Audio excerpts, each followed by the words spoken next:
안녕하세요. 반갑습니다. 이렇게 귀한 뉴비전 교회 강단 또 이 말씀을 통해서 여러분과 교제케 해주신 하나님께 감사와 찬양을 올려드리고 또 우리 이진수 목사님과 귀한 성도님들께 또 감사를 드립니다. 우리가 인생을 잘 살기 위해서는요, 정말 좋은 질문들을 우리 자신에게 던져야 합니다. 예를 들자면 나는 누구인가? 나는 무엇을 위해서 살아야 하는가? 나는 어디서 와서 어디로 가는가? 라고 하는 정말 이런 질문들은 중요합니다. 그런데 너무나도 감사한 것은 이런 중요한 질문에 대한 답을 우리는 가지고 살아가지 않습니까? 예수 그리스도를 구주로 우리가 고백하고 하나님의 자녀가 된 삶을 살아가는 우리는 하나님의 사랑받는 자녀다, 그리스도의 제자다라는 분명한 정체성을 갖고 있고요. 우리가 정말 하나님의 주신 그 사명들을 가지고 살아가야 할 목적이 있고, 그리고 하나님을 사랑하고 또 하나님께서 주신 이 소명들을 감당하는 것뿐만 아니라 우리가 하나님께로부터 와서 하나님께로 간다라고 하는 정말 인생에 있어서 가장 근본적인 이 질문에 대한 답을 가지고 있다는 것이 너무나도 우리는 하나님 앞에 감사할 수밖에 없습니다.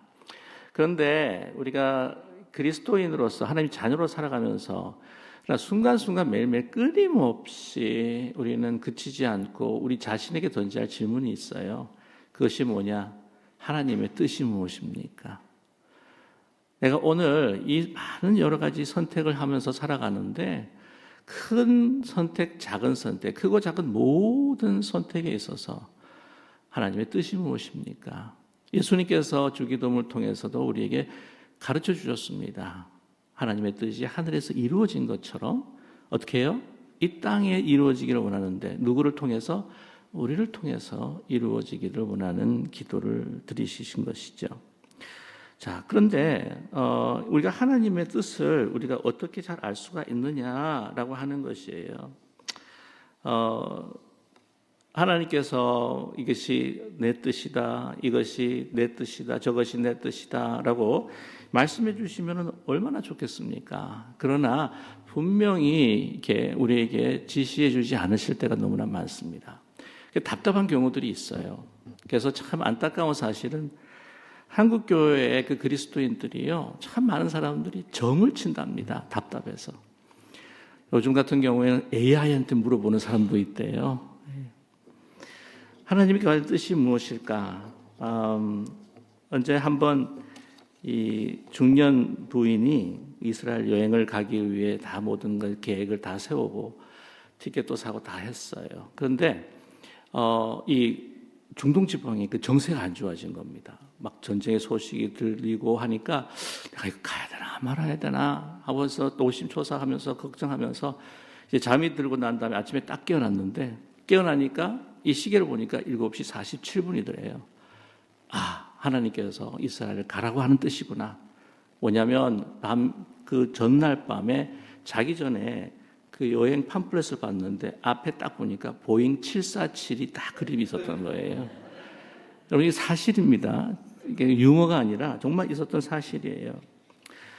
제가 몇 년 전 읽었던 그 실화인데요. 한 신실한 기독교 청년이 이 워싱턴 DC에서 이제 살고 있었습니다. 그런데 하나님께 이제 선신하기 위해서 선교를 하고 싶은데 어디로 가야 할까 하면서 기도하고 있었대요. 그런데 하루는 이제 차를 몰고 쭉 가는데 푸득푸득 하고 이제 이 엔진 소리가 나더니 이제 퍽 하고 꺼져버린 거죠. 이제 꺼졌는데 돌아보니까 필리핀 대사관 앞이더랍니다. 하나님께서 필리핀으로 가라는 거구나. 그래서 진짜 필리핀으로 선교를 갔다는 것이죠. 이렇게 하나님께서 우리에게 정확하게 뭔가를 알려주시면은 너무나도 속이 시원할 텐데 그러지 않을 경우가 너무나 많다고 하는 사실입니다. 사실 데살로니가 교회 성도들도요 많이 답답해했습니다. 뭐냐면 그때 당시 박해가 너무 심했고요. 그리고 또 예수 그리스도께서 곧 재림하실 거다라고 하는 그 임박한 그 재림에 대한 신앙이 굉장히 고조가 되어 있던 상황이었습니다. 이랬을 때 핍박도 박해가 심하니까 아니 이렇게 일상생활을 우리가 살아가야 할 필요가 있을까? 여러분 잘 아시지만 그 종말론적 공공정체들이 잘못 이단으로 빠질 때가 있잖아요. 보통 일상의 생활들을 버리고 집단 생활을 할 경우가 많습니다. 그래서 우리가 그렇게 살아야 되지 않겠는가 하면서 그런 상황 가운데 있는데, 오늘 이 바울은요 이렇게 말씀을 합니다. 하나님의 뜻이 어디에 있는가? 바로 오늘 거룩함이다 라고 이렇게 말씀을 하고 있습니다. 오늘 3절 말씀에도 하나님의 뜻이 이것이라는 것이죠. 너희의 거룩함이라 말씀합니다. 이 거룩함을 어떻게? 일상생활에 계속해서 우리가 살아가면서 이 거룩함을 지키고 살아가야 한다는 것을 우리에게 말씀하고 있습니다. 예수님께서 막 이제 곧 오실 거니까 우리 일상을 다 버려버리고 우리가 집단 생활을 하면서 또한 하나님 우리 모든 것들을 막 다 나누면서 주님만 기다리라, 그것이 하나님의 뜻일까? 그게 아니라 일상생활 가운데에서 하나님의 그 거룩함을 지키라고 우리에게 말씀을 하고 계십니다.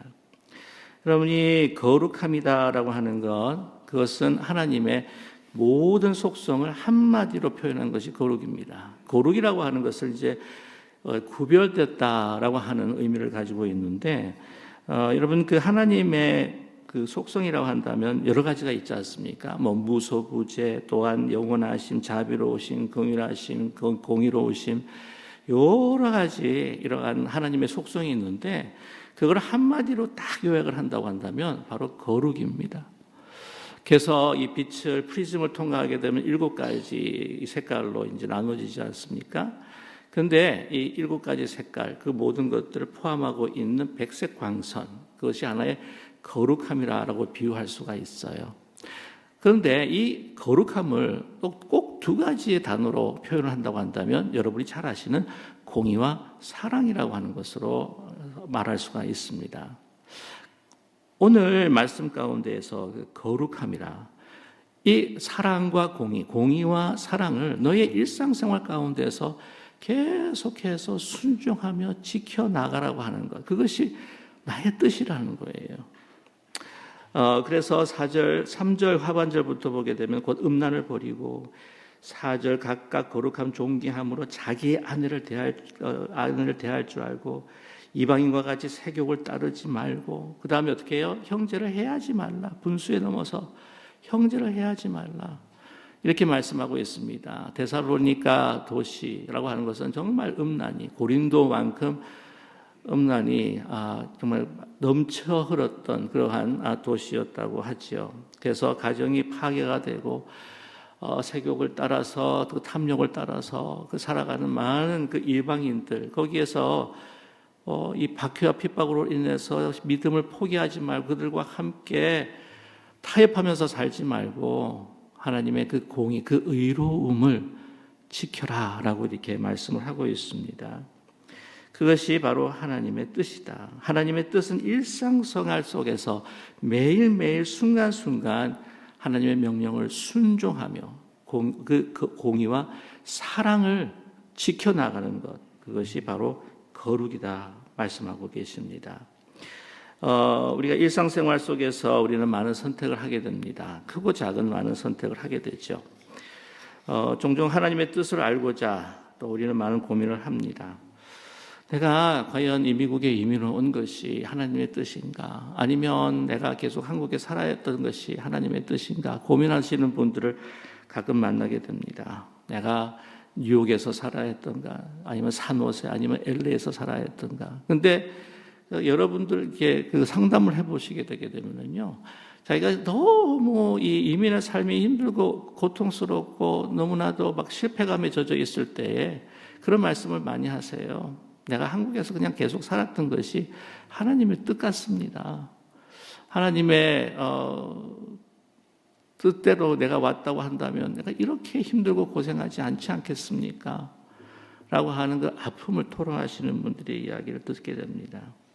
제가 그 영어권 전도사로 있었고, 그 다음에 그 영어권 우리 학생들 또 지도를 할 때에 우리 부모님들이 와서 또 상담을 할 때가 있어요. 저희 아이가 우리 대학교 세 군데에서 이제 입학 허가를 받았다는 거예요. 그래서 어디로 가면 좋겠습니까? 라고 이렇게 어려운 결정이라서 좀 이렇게 상담하고 싶습니다. 그렇게 말씀을 이렇게 질문을 하세요. 그럴 때 제가 드리는 그 답은 이렇습니다. 아이가 어디서 신앙생활을 더 잘할 수 있을지 그런 대학을 보냈으면 참 좋겠습니다. 라고 이렇게 제가 제안을 하기도 합니다. 근데 이런 여러 가지 이제 선택이 있는데 여러분 생각을 해보게 되면요. 하나님께서 이렇게 해라, 저렇게 해라 라고 이렇게 말씀하지 않으실 때가 너무나 많다는 거예요. 예를 들자면 우리 청년들 가운데서도 저희 썸 탄다고 이야기하잖아요. 썸을 탄다.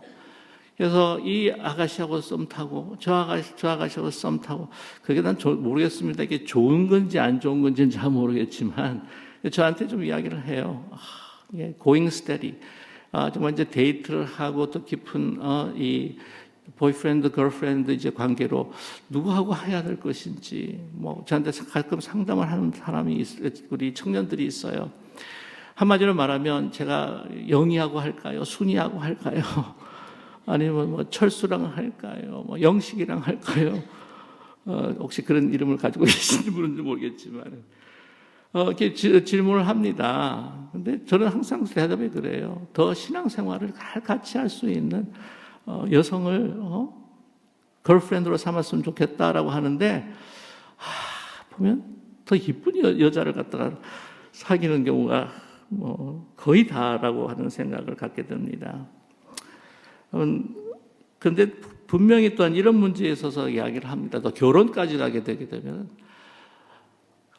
이 누구랑 결혼을 해라라고 이야기하는 것은 없지만 고린도후서 6장 14절에는요. 너희는 믿지 않는 자와 멍에를 같이 하지 말라라고 하는 말씀이 있어요.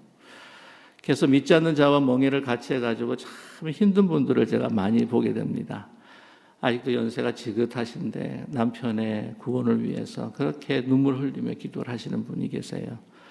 아마 이번 이 회중석 가운데 앉아 계신 분 중에 이 결혼 전에는 하나님 믿지 않다가 결혼 조건으로 삼아서 하나님을 믿게 되신 분들, 그런 분들이 나중에는 처음 된 자가 나중되고 나중된 자가 처음 돼가지고는 막 장로님까지 다시 되신 분들, 그런 경우도 저는 봤거든요. 이건요 전적인 하나님의 은혜입니다. 다 그렇게 되는 게 아니에요. 결혼하기 전에는 그렇게 하겠다고 해놓고는 어떻게 해요? 나중에 돌아서 가지고는 그냥 입 씻어버리는 그런 분들도 꽤 많습니다. 그런 분들을 위해서 정말 한평생 남편의 구원을 위해서 기도하시는 분들도 있다는 거예요. 아무튼 그러나 누구랑 정확하게 결혼을 해라라고 하는 말씀은 없습니다. 그런데 우리가 보통 모든 이 선택에 있어서 보면요, 참 자기중심적이고 내가 이 아이가 어떤 대학을 가서 정말 성공했으면 좋겠다. 더 좋은 직장에서 더 많은 수입을 올리면서 그러한 삶을 살아가기를 원한다고 하는 것이 우리의 선택에 벌써 이미 정해져 있는 것은 아닌가라고 하는 생각이 듭니다. 우리가 어디서 살며 언제 어떤 사업을 하며 얼마를 벌며 어떤 차를 타며 어떤 학교를 지원하며, 여러분 이런 것들이 다 중요하지 않다라고 하는 것은 아니에요. 그래도 중요한 결정입니다. 그러나 여러분 그 결정보다도 더 하나님께서 중요하게 여기시는 것이 있다고 한다면 우리가 하나님의 말씀을 정말 진실되게 순종하며 하나님의 공의와 사랑을 지켜가는 거룩한 삶을 살고 있느냐, 이게 하나님의 뜻인 줄로 믿습니다. 어떤 그 상황 가운데에 정말 내가 이 상황에서 이 선택을 하게 되게 되면 정말 내 삶이 얼마나 편해질 텐데, 내 삶이 더 풍요해질 텐데, 그러는 가운데도 하나님의 그 뜻이 이것이 아니다 그러면 내가 너무 힘들고 어렵지만 그 선택을 하는, 그 거룩한 선택을 하는 그 순종, 그것이 바로 하나님의 뜻이라는 거죠. 사무엘상 24장을 보게 되면요, 다윗이 사울에게 막 쫓겨다닙니다. 그래가지고 한 10년 정도 쫓겨다녔는데 얼마나 힘들겠습니까? 한번 엔게디 광야에 그 동굴에 이제 숨어 있습니다. 그 소식을 들은 거예요. 그래서 3,000명의 군사를 몰고 이 사울이요, 막 그를 쫓아옵니다. 죽이려고. 근데 엔데기 이제 광야를 이제 보게 되게 되면은 그게 석회암 지역이기 때문에 정말 굴들이 많습니다. 여러분, 그 알케이다, 빈라덴, 그 잡을 때 참 아프가니스탄에서 좀 힘들었던 게 뭐냐면 너무 동굴이 많은 거예요. 그런데 하필이면 그 수많은 동굴 중에 이 사울이 이제 소위 일을 보기 위해서, 용변을 보기 위해서 이제 시원한 굴을 딱 찾는데 그 수많은 굴 가운데서 다윗하고 그 군사들이 숨어 있는 그 굴로 들어가는 거예요. 그래서 여러분은 아시겠지만은 보통 용변을 볼 때는 자세를 앞으로 두기 때문에 뒤에 어떤 일이 있는지를 모르죠. 그래서 여러분, 이 찬스는요, 로또 찬스라고 이야기할 수가 있습니다. 그래서 소위 한자성어로 이야기하면 천우신조라고 하는 것이죠. 그래서 이 뒤에 있는 군사들이요, 찬스다. 이제 뒤에서 칼로 훅 하고 찌르면 사울이 죽게 되고 우리는 이제 도망자 신세를 면하게 되고 우리는 좀 편히 살 수가 있겠다. 그래가지고는 막 디디하고 있는데 다윗이 죽이지를 않습니다. 왜요? 하나님께서 주신 말씀은 기름 부은 종은, 기름 부은 사람은 죽이지 말라는 것이 하나님의 뜻이었기 때문이죠. 근데 촥 하고 이제 칼로 그 옷자락을 베지 않습니까? 여러분 기억하시겠지만. 그러면서 마음에 찔림을 가져요. 왜? 정말 죽이면 내가 이 도망자의 신세 10년 동안 우리 군사들과 피해다니면서 이 어려운 시기들을 이제는 모면하고 좀 편안하게 살 수가 있는데 죽이고 싶은데 하나님의 명령이기 때문에, 하나님의 뜻이기 때문에 그냥 옷자락만 뵙니다. 사실은 마음에는 죽였지만 죽이질 않는 거죠. 그래서 사실 마음에 찔린 것 같아요. 근데 뒤에서 막 아마 난리가 났을 거예요. 이거 하나님께서 주신 기회입니다. 이건 한번 보십시오. 확률로 보십시오. 이건 뭐 하늘에서 번개를 맞을 확률인데, 아니 하나님께서 주신 이 기회, 하나님께서 주신 시간. 그래서 막 소리는 못 지르겠지만 막 속으로는 아우성하면서 막 몸짓으로 막 그랬을 거예요. 막 막아서면서 그냥 보내줍니다. 왜? 하나님의 뜻이니까. 여러분, 또 하나님의 뜻을 위해서 살아갔던 한 사람이 또 있죠. 사도 바울입니다. 이 사도 바울이 이제 예루살렘을 향해 갑니다. 사람들이 다 말려요. 결박이 기다리고 있다고. 당신 잘못하면 죽을 수도 있다. 그래서 가는 곳마다 제자를 만나면 막 울면서 막아요. 가지 말라고. 근데 가이사랴에 도착을 했을 때에 그 빌립 집사의 집에 머물면서 누구를 만나면 이 선지자를 만나게 됩니다. 아가보라고 하는 선지자를 만나요. 그는 이 예루살렘의 흉년을 이미 예언했던 사람이었습니다. 그 사람이 하나님께서 말씀하셨다는 거예요, 꿈에. 그러면서 바울의 그 띠를 갖다가 뺏어가지고는 자기 수족에 막 맵니다. 당신 예루살렘에 가면 이렇게 될 거라고. 근데 바울은 이렇게 이야기합니다. 내가 결박이 기다리고 있다고 할지라도 괜찮다는 거예요. 난 죽을 각오가 되어 있습니다. 라고 고백을 합니다. 그는요, 분명합니다. 하나님께서 주신 그 뜻, 내가 달려갈 길과 주 예수께 받은 사명, 곧 하나님의 은혜의 복음을 증언하는 일을 마치려 하면은 나의 생명도 조금도 아끼지 아니하노라. 그래서 이 수족을 보여줘 결박하고 묻고 가지 말라고 하는 이 사인을요, 너는 이렇게 될 거니까 너는 마음을 담대히 하라고 하는 하나님의 뜻으로 받아들이는 거예요. 그래서 그 길을 걸어갑니다. 아니, 보통 그 정도가 되면 그렇습니까? 그러면 안 가야죠. 그렇지 않습니까, 원래? 그러나 그 길을 담대히 하나님 주신 뜻이기에 걸어갑니다. 이 본을 제일 먼저 보여주신 분이 누구이실까요? 바로 예수 그리스도이십니다. 하나님이 아버지여 하실 만하거든 이 잔을 어떻게 해요? 내게 지나가게 해주십시오. 그러나 나의 뜻대로 마옵시고 나의 원대로 마옵시고 아버지의 뜻대로 하여 주시옵소서. 여러분 예수님이요 막 즐겁게 하나님 뜻대로 해주시옵소서, 하나님 원대로 해주시옵소서 하고 즐겁게 찬송하면서 그렇게 기도했나요? 아니요. 얼마나 고민하셨는지 모릅니다. 그래서 막 땀을 흘리시면서 막 정말 땀에서 그냥 그 피가 나올 정도로 고민하시면서 손해를 푹 쥐면서 정말 이 와인 낯끓이 보일 정도로 어쩌면 그에 있는 바위를 치면서 아버지요 하실 만하거든 이 잔을 지나가게 해주십시오. 여러분 3번이나 기도하셨다고 하지 않습니까? 그러나 결국에는 내 원대로 하지 마옵시고 아버지의 뜻대로 해주십시오. 여러분 우리 자녀들도 보면요 어떻게 살아가기를 원하는가 보면 우리 미국 사람들 가정에서는 I want my children be happy. 행복했으면 좋겠다. 그죠? 근데 우리 뉴비전 교회 부모님들은 좀 다를 거라고 저는 생각하지만 우리 자녀들이요 성공하기를 원합니다. 성공하기를 원합니다. 근데 하나님께서는 우리 자녀들이 무엇을 하든지 어디에 있든지 거룩하기를 원하십니다.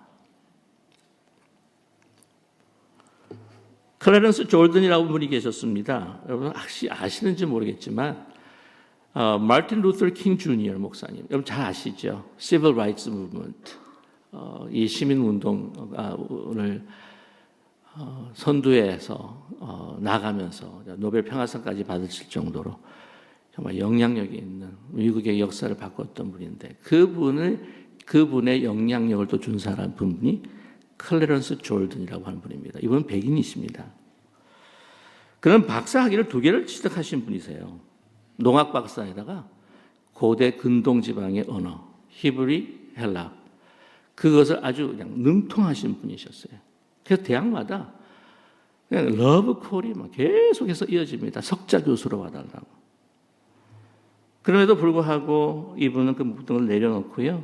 주님의 사랑으로 가난한 사람들을 위해 그 미국의 그 가난한 농민들을 도와주기로 그런 결심을 합니다. 1940년 조지아의 아메리쿠스라고 하는 타운에 코이노니아 팜을 형성을 하게 돼요. 그래서 소위 두레마을과 같은 이 공동체 마을인데 가난한 이 농부들 그 가정들을 다 모읍니다. 모아가지고 거기에는 가난한 백인도 있지만 가난한 흑인들이 정말 한 공동체를 이루어서 가면서 살아가고 있습니다. 그런데 그 주위의 시민들이요, 막 많은 불평, 많은 비난을 합니다. 수단과 방법을 가리지 않고 그 클래런스 박사님을 막 방해하고 그 공동체를 어떻게 하면 해체하기를 그냥 공작을 펴는 거예요. 그래서 이제 그 코이노니아 팜에서 수확되어 있는 그 채소들, 또 농작물들 가서 이제 타운에 이제 팔게 되지 않습니까? 어떤 때는 막 불매 운동도 하고요. 그걸 실어왔던 그러한 타이어를 갖다 펑크를 내기도 하기도 하고 방해 공작이 아주 말이 아니었습니다.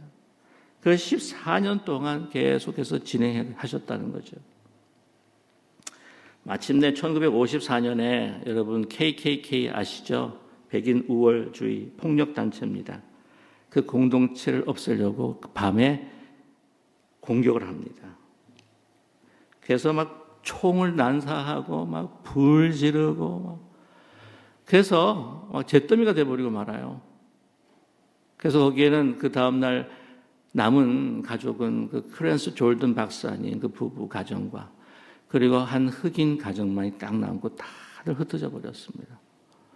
다 집들, 농작물들 다 파손되고 막 다 회파가 되고 잿더미가 되고 그래서 박사님은요, 그 떠나지 않고 이 남아있는 이 농작물들을 갖다가 이렇게 손질을 하고 또한 거기에다가 또 흙을 파기 시작을 합니다.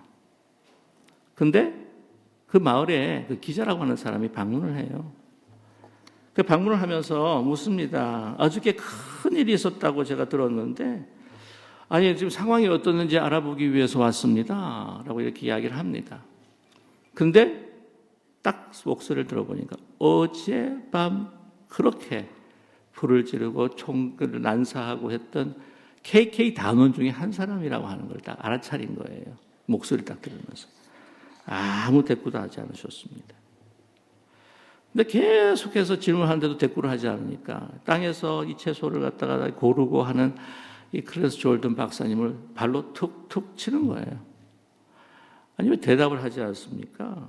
하면서 비아냥거리면서 박사님은